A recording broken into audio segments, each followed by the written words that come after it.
né? E como eu falei para vocês, a gente vai ficar restrito ao conceito da fase, né, basicamente aqui. Então, o cronotipo, né, é uma variável das mais importantes, uma variável extremamente bem estudada, né, e ainda muito, né, com bastante coisa a ser descrita, né, dentro da área da cronobiologia. O cronotipo não é único e exclusivamente relacionado à fase, né, porque a gente sabe também que os indivíduos têm cronotipos diferentes em função, né, do tamanho do período endógeno, né, isso muda e mostra por que conforme a gente envelhece, a gente vai ficando mais matutino, né, em especial porque a velocidade do nosso relógio muda com o envelhecimento, então é uma coisa mais complexa do que parece, aqui a gente vai reduzir um pouco a complexidade. Então, de forma bem direta, como é que a gente avalia o cronotipo de alguém? Né? Pode parecer estranho, mas uma das formas mais simples é perguntar para o sujeito, né? Então, vou mostrar para vocês aqui, né, uma das formas de se fazer a avaliação do cronotipo. Então, pergunta para o sujeito, o que você se considera? Uma pessoa definitivamente matutina? Mais matutina que vespertina? Mais vespertina que matutina? Ou uma pessoa definitivamente vespertina? Né? Pode parecer estranho isso, né?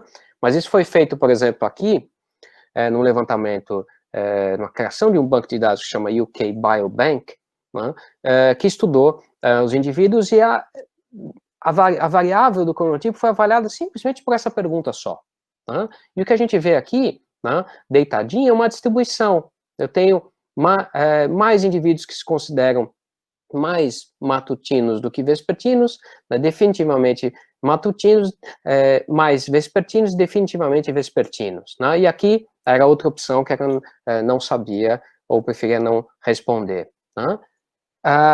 Qual que é o forte desse trabalho aqui? Né? São mais de 500 mil pessoas que responderam isso e de forma muito interessante, esse perfil de resposta ele já foi relacionado a diferentes outras variáveis. Uma das coisas que eu estou estudando agora, nesse momento, né, é de que forma que esse cronotipo está relacionado com o volume e a espessura de diferentes áreas do nosso córtex. Ou seja, eu tenho diferenças, aparentemente, tenho diferenças estruturais do nosso cérebro relacionadas à vespertinidade ou matutinidade do sujeito. Né? Isso é só a título de exemplo. Né?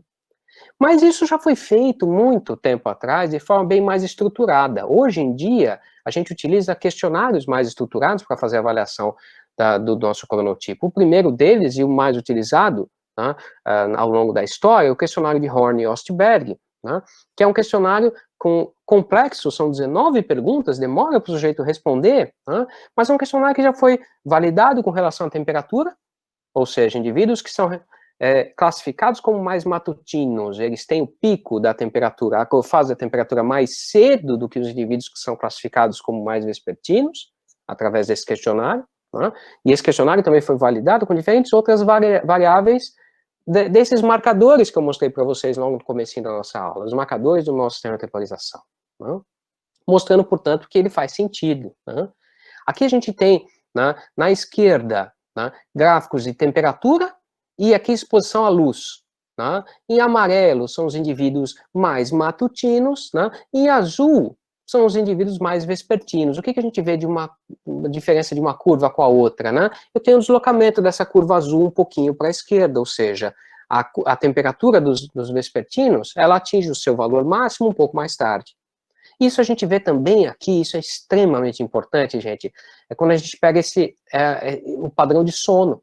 Né? Então, de novo, matutinos em amarelo, os intermediários, né, nesse tom mais escuro, e os vespertinos no azul. Então, a gente vê sistematicamente que dia após dia, né, o matutino dorme e acorda mais cedo que o vespertino, na média. Né?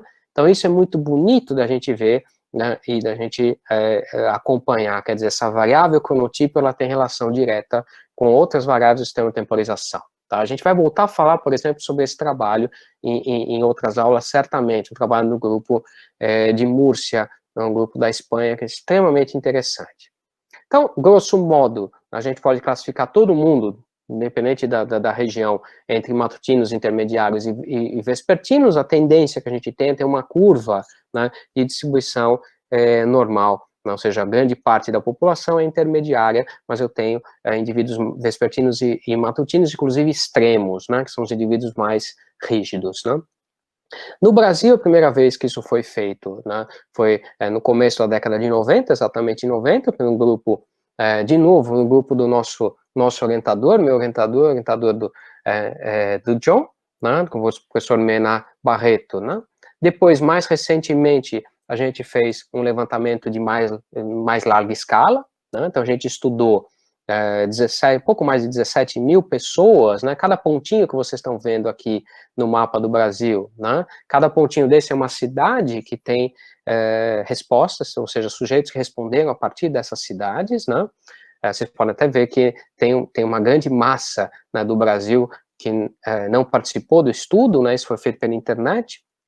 E o que a gente mostrou aqui, né? De novo, que a gente tem essa distribuição normal no cronotipo no Brasil, e aí, de forma mais interessante, a gente mostrou que quanto mais longe do Equador, quanto mais o indivíduo sai dessa região em direção ao sul, maior a tendência, maior proporção, na verdade, de vespertinos.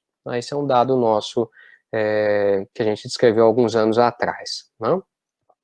Nós não fomos os únicos a estudar cronotipo. E essa ferramenta que eu falei para vocês não é a única. Né? Existem outras ferramentas para estudar cronotipo. Né? Uma delas é outro questionário, né? O questionário de cronotipo de Munique. E é um questionário que traz uma característica fundamentalmente diferente do questionário de Horn-Ostberg. Ele não estuda o cenário ideal. O questionário de Horn-Ostberg, ele pergunta, num cenário ideal, né, que horário que você preferiria fazer atividade física? Que horário que você imagina que você tem o seu pico, né, de atividade intelectual? Esse questionário de Munique, do grupo do tio Ronenberg, ele faz uma leitura diferente.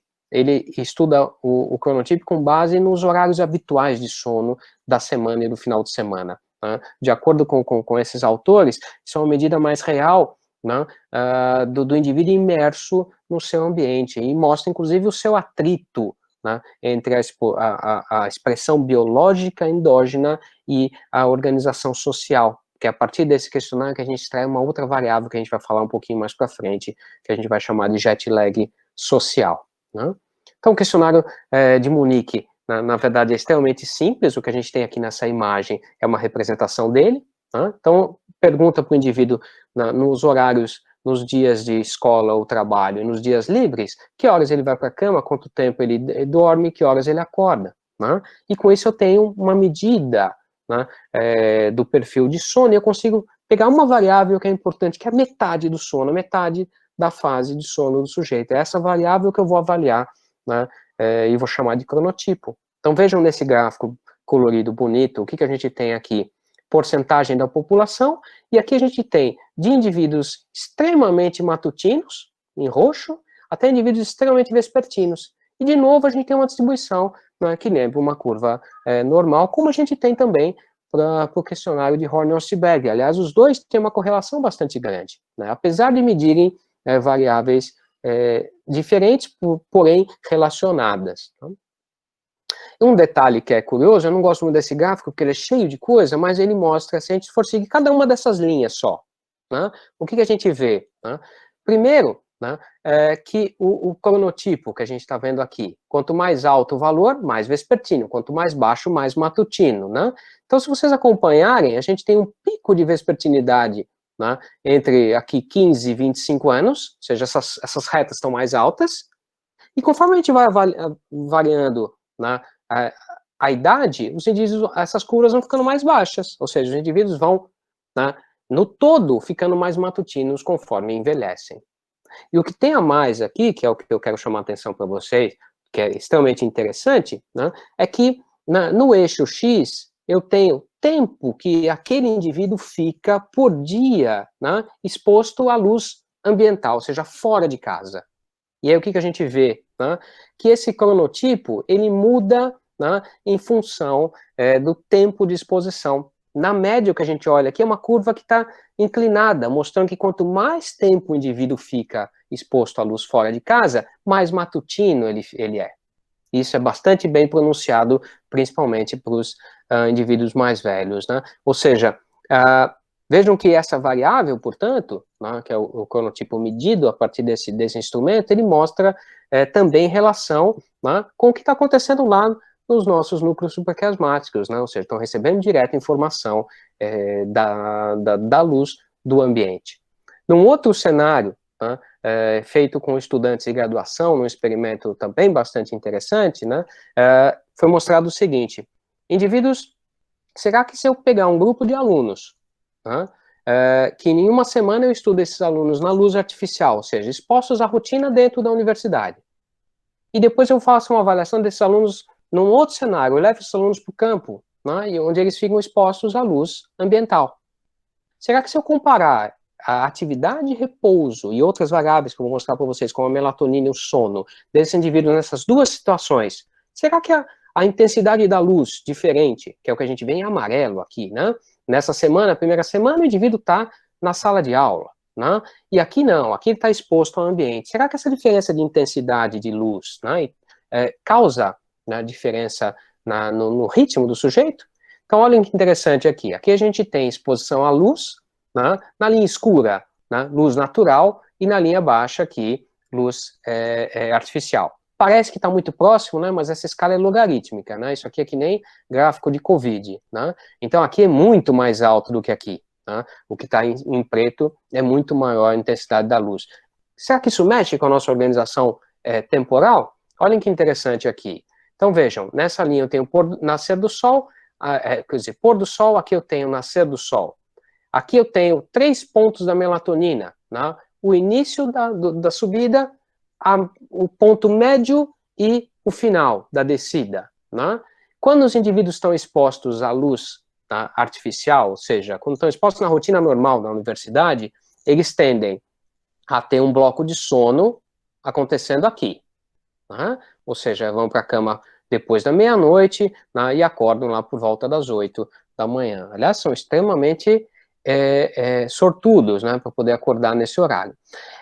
Quando expostos à luz natural, olha o que acontece com os sujeitos, né? Olha o início do surto da melatonina, como fica muito mais antecipado, né? Olha o centro da melatonina e o final, ou seja, tem o ritmo da melatonina é todo adiantado, né? E o que acontece com o sono? Também é adiantado. Então, os indivíduos dormem mais cedo, né? Os indivíduos têm uma melatonina mais cedo, ou seja, o sistema de temporização está respondendo, né, à iluminação natural de forma distinta, né?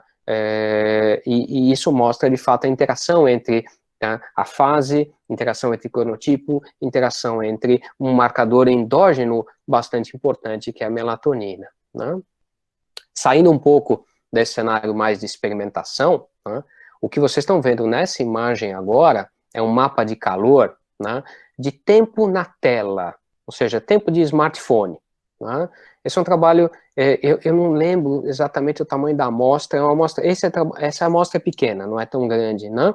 Acho que são 650 participantes, se não me engano, né? Não é tão pequena assim também, né?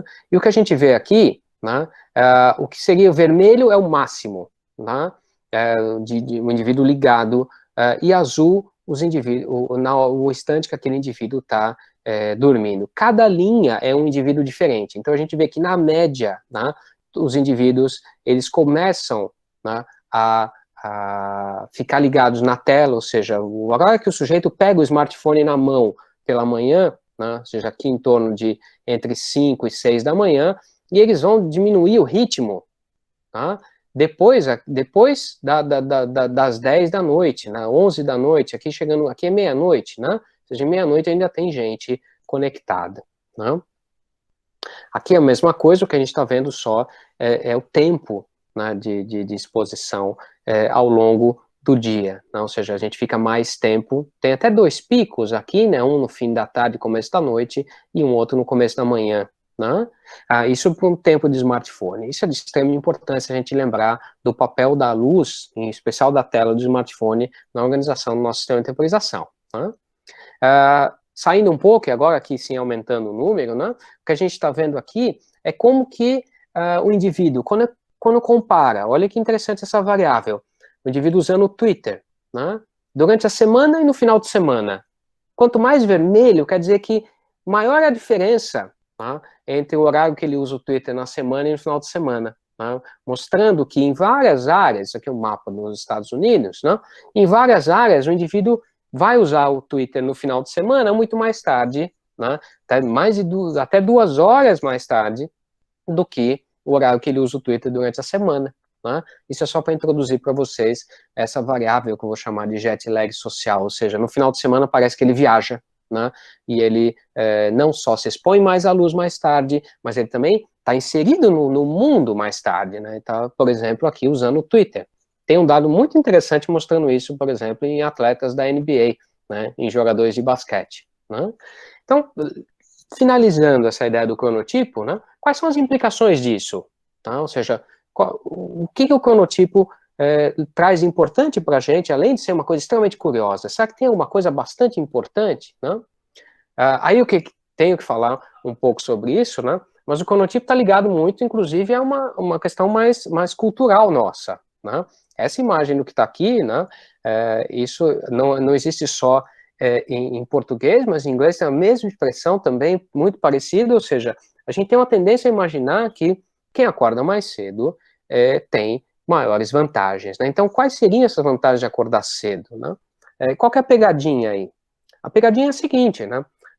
O acordar mais cedo, ele não é uma determinação puramente cognitiva. O indivíduo não decide que ele vai acordar mais cedo e ele consegue fazer isso de forma sustentada ao longo do tempo.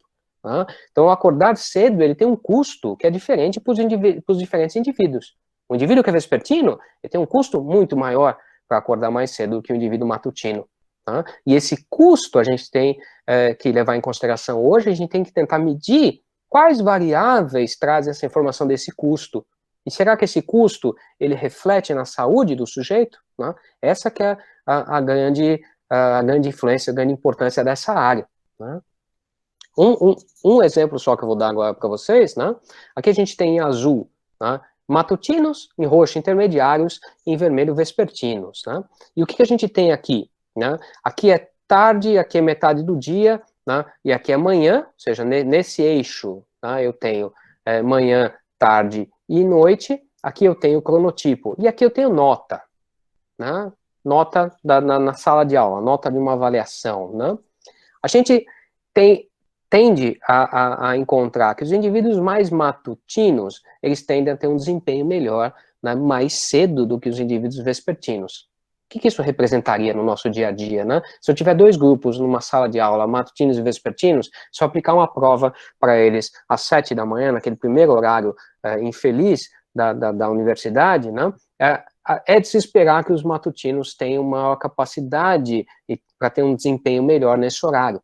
Ao passo que, se eu fizer isso à noite, né, o vespertino tende a ter uma melhor capacidade cognitiva, até porque ele sustenta mais tempo acordado. É um outro dado interessante que o vespertino traz. Então, matutinos e vespertinos estão expostos a diferentes desafios temporais, a gente tem que levar isso em consideração.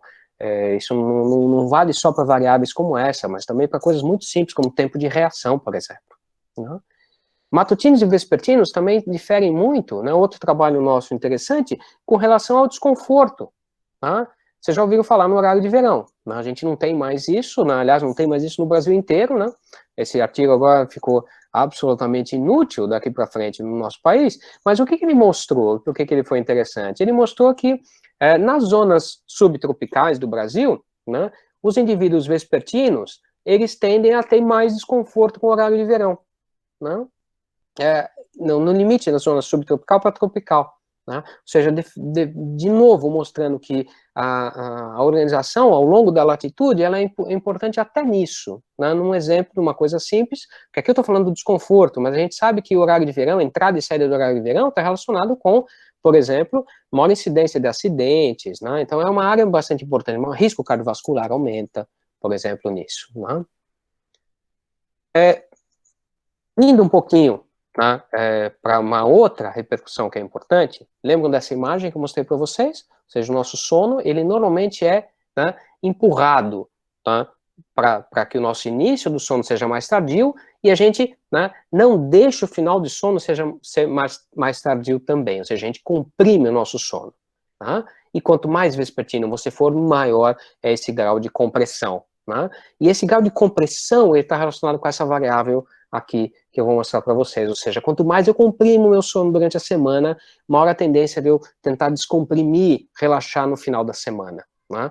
Quem é vespertino aqui na turma sabe disso, né? Ou seja, no final de semana a gente tende a compensar. Tá? E essa variável a gente chama de jet lag social. Se eu quiser olhar graficamente isso, né, eu tenho durante a semana um sono, né, e no final de semana, o que eu vejo em verde aqui é um início do sono mais tardio e um final do sono mais tardio também. O indivíduo não só dorme mais, mas ele muda a fase, ele dorme mais tarde e acorda mais tarde. Quanto maior for esse delta, que é o que a gente está vendo aqui, né, mais prejuízos o indivíduo acumula ao longo da sua vida, né? E são diversos os prejuízos. Aqui é só mostrando que eu tenho também uma distribuição, ou seja, eu tenho indivíduos que têm um jet lag social muito alto, indivíduos que dormem muito mais tarde, acordam muito mais tarde, mas na média da população, né, comparando semana e final de semana, o indivíduo vai para a cama, né, e dorme entre 1 hora e 2, mais atrasado do que no início da semana. Isso acontece durante a semana. Isso acontece tanto para homens quanto para mulheres. Né? Eu já mostrei essa imagem para vocês, mostrando que... Diga. Tem uma pergunta. Pode falar.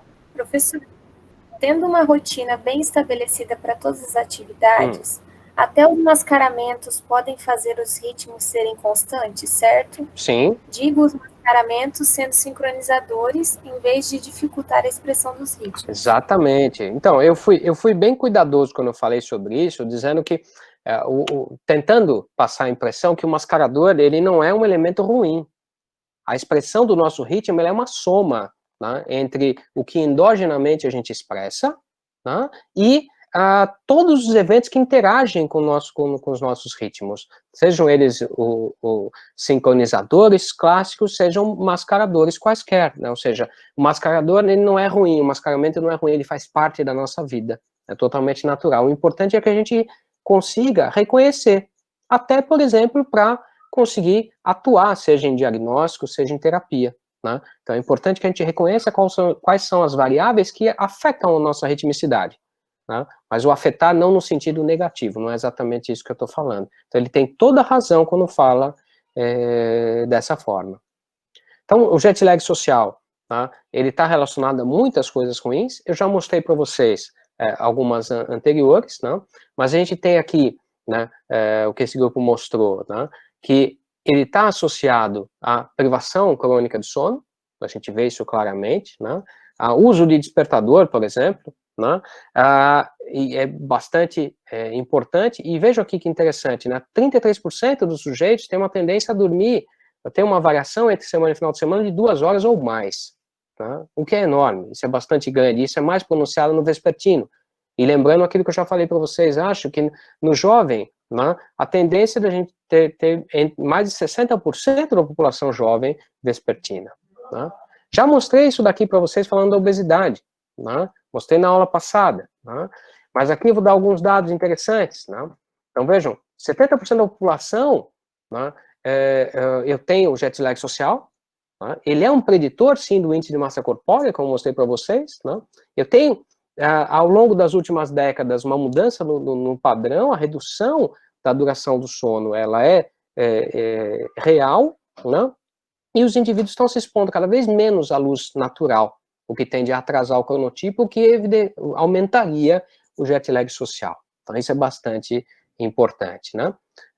Só a título de exemplo, por que o indivíduo tende a ter um aumento do índice de massa corpórea quando o jet lag social está presente, né?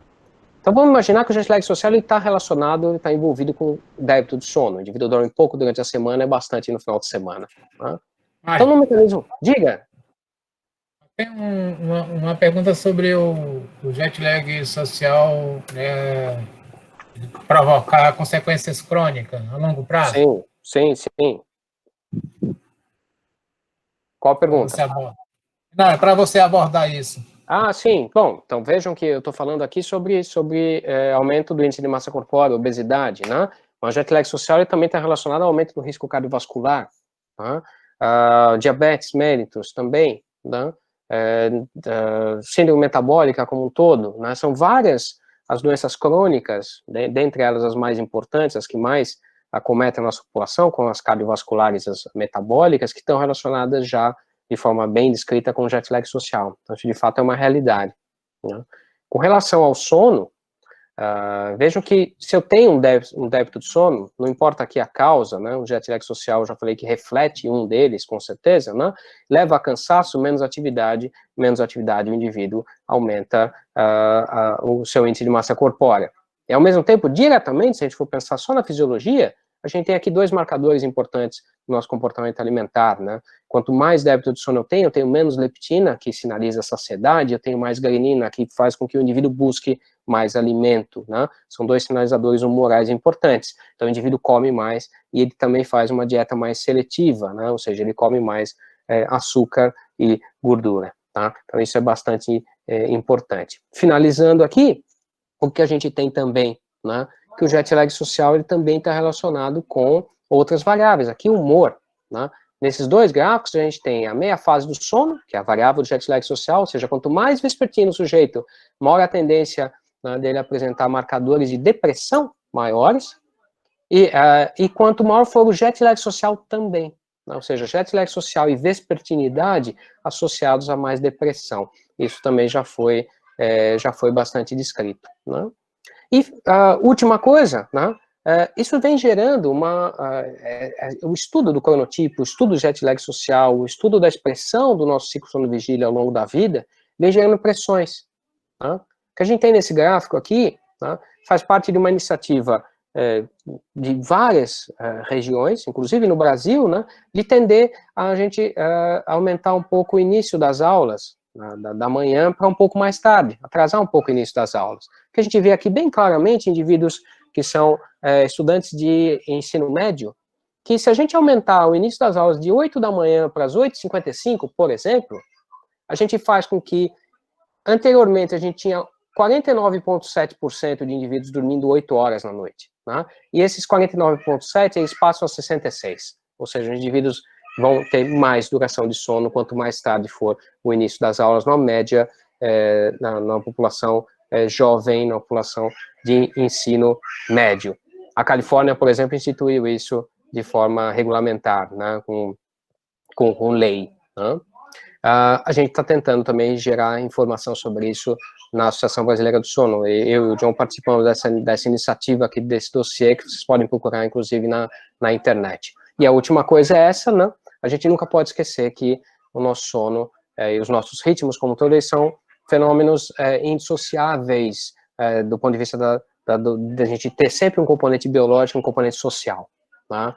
Então, o fato da gente sofrer a influência de uma rotina, né, social, seja ela de estudos, de trabalho, né, ruim, uma rotina que faça com que a gente tenha uma expressão, né, muito diferente da nossa expressão endógena, isso aparentemente tem um custo, tá? E esse custo pode fazer com que a gente aumente a predisposição a desenvolver ou agravar doenças ao longo da nossa vida. Então, isso é importante para a gente finalizar essa aula com uma reflexão mesmo, né? A gente tem que entender a cronobiologia, entender as nossas variáveis, entender o mundo que está no nosso entorno, né? E a interação entre essas duas coisas é o que dá a nossa expressão e invariavelmente vai gerar algum custo, né? Que, como vocês viram, ele é diferente para os diferentes sujeitos, tá? Então é isso que eu queria finalizar falando.